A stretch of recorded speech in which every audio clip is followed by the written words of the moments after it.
Hi guys, thanks for joining me. Hi guys, thanks for joining me.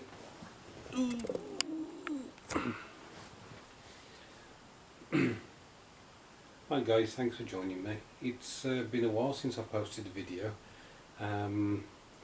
Basically, it's a lot more difficult when everybody's in the house, trying to find a place where it's quiet and I can set up a camera and just chat to you guys. But the wife and my daughter have gone for a walk and my son's quiet upstairs playing on his Xbox for a change. So I thought I'd grab the opportunity to do a video.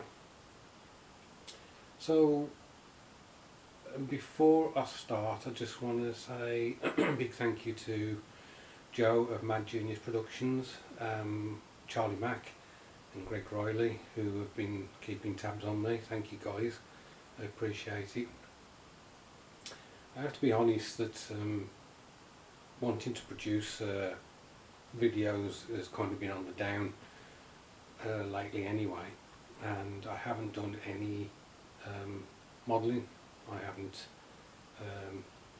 done anything more to the Tiger build, to the Big Rig Group build, to Ron's appreciation build, and what I've picked up instead is some of my old Lord of the Rings figures, the characters especially. For instance, Saruman, Gandalf, Gimli. And over the years, Games Workshop have produced different iterations of some of the characters. I don't know how many of each they have done off the top of my head, but I thought it'd be quite cool to add as many as I can to my existing collection. So what I'll do is I thought I would show you the figures that I have done recently since lockdown, and how things are improving with my figure painting of these particular characters. So we'll go over to the bench and I'll show you the figures I've done.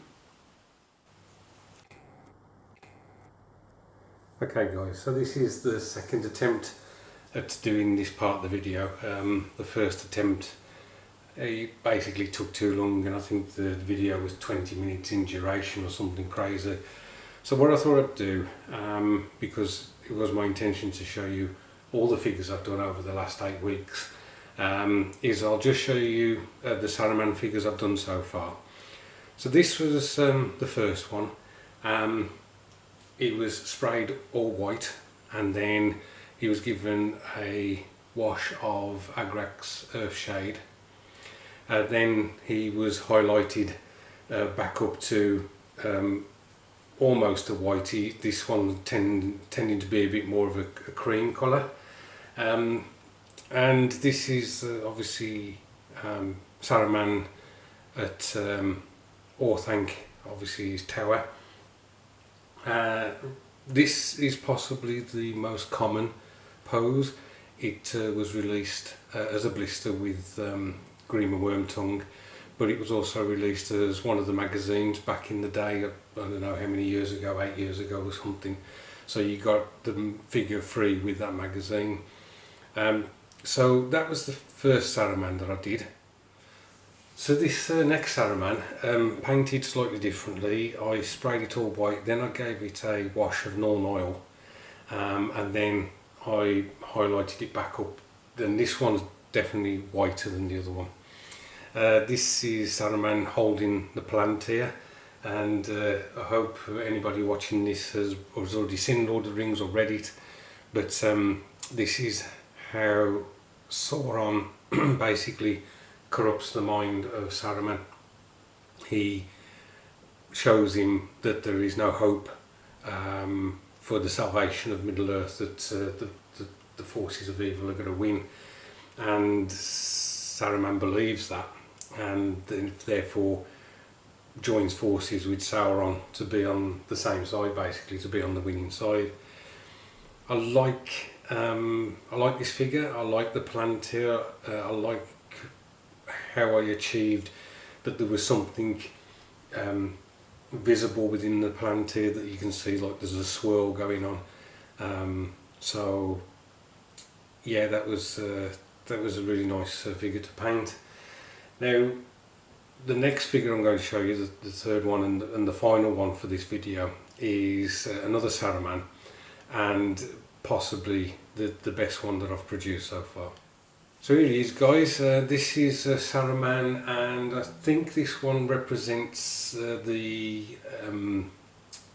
scene in The Hobbit where Saruman, Galadriel and Elrond are fighting the Nazgul and Sauron.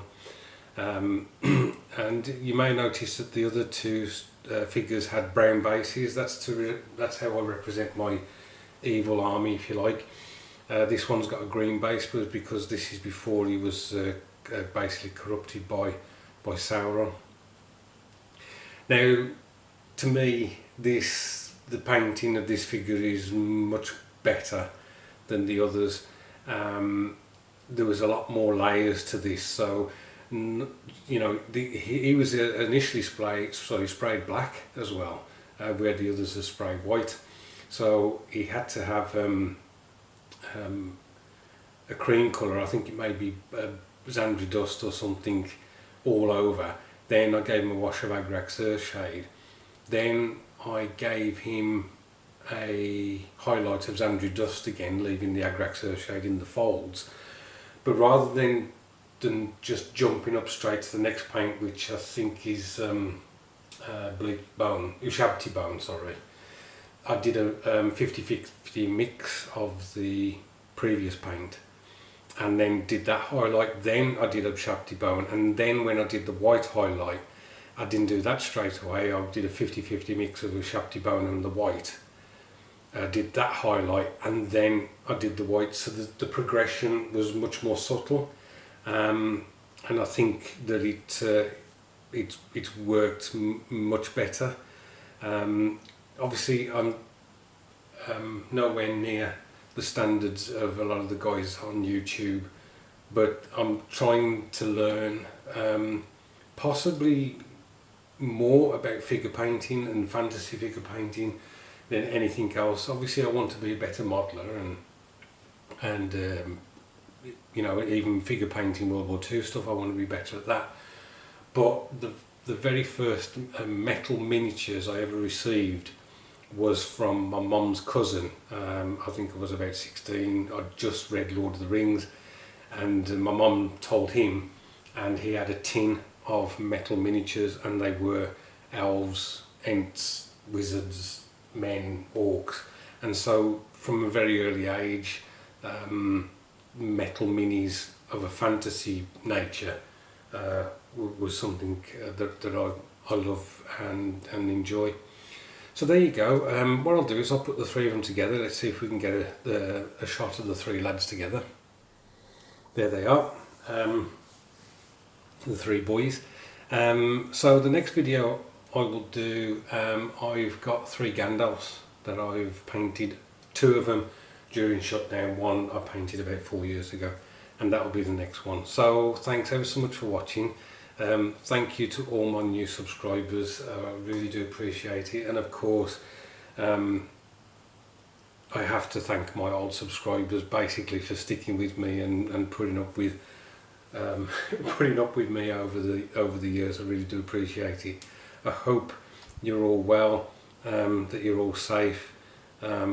Please be careful, and I'll catch up with you soon.